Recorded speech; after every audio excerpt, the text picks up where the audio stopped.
Dear student, welcome back to my channel study 710 पे आपका स्वागत है।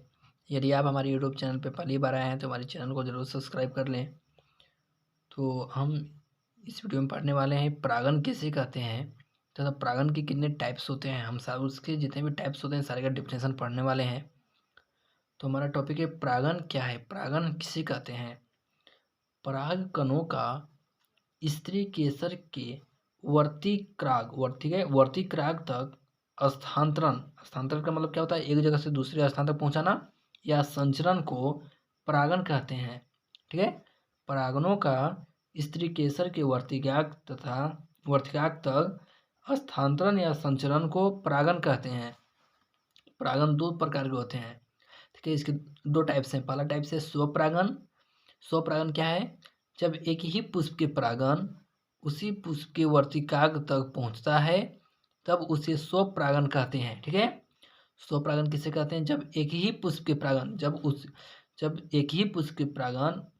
उसी पुष्प के वर्तिकाग्र तक पहुंचता है तब उसे स्वपरागन कहते हैं। या जब एक ही पुष्प में स्त्री केसर या पुंकेसर दोनों होते हैं उसे स्वपरागन कहते हैं। ठीक है, यहाँ से आपको समझना है, यदि एक ही पुष्प में स्त्री केसर और पुंकेसर, ठीक है, नर और मादा दोनों एक ही पुष्प में यदि होते हैं तो उसे हम लोग स्वपरागन कहते हैं। जैसे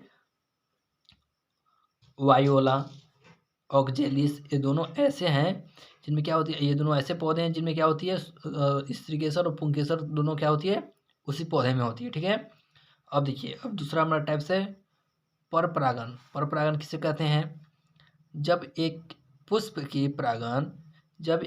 के परागन दूसरे पौधे पर अवस्थित पुष्प के वर्तिकाग्र तक पहुंचते हैं तब उसे परपरागन कहते हैं। ठीक है, या आप इसका दूसरा भी डेफिनेशन लिख सकते हैं, जब एक ही पुष्प में नर या मादा कोई एक हो। ठीक है, जब एक पुष्प में नर या मादा कोई एक हो उसे परपरागन कहते हैं। ठीक है, यहाँ से आपको समझनी है कि यदि एक पुष्प में चाहे तो नर हो या मादा हो उसे परपरागन कहते हैं, और जब एक ही पुष्प में नर और मादा दोनों हो उसे स्वपरागन कहते हैं। तो परपरागन का यहाँ पे देख लेते हैं, जैसे कोई कीट हवा द्वारा पुष्प को खिला देना।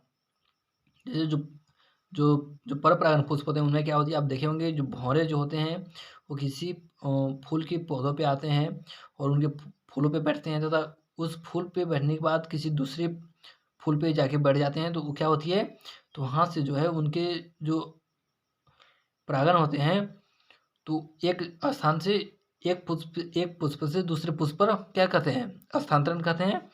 तो उसे हम लोग क्या बोलते हैं, परपरागन। क्लियर है यहाँ तक। तो इसका उदाहरण यहाँ देख लें, कोई कीट हवा द्वारा पुष्प को खिला देना। यहाँ से आप परपरागन का डिफिनेशन लिख सकते हैं, और ये आपका हो गया स्वपरागन, और ये हो गया आपका परागन किसे कहते हैं। क्लियर है।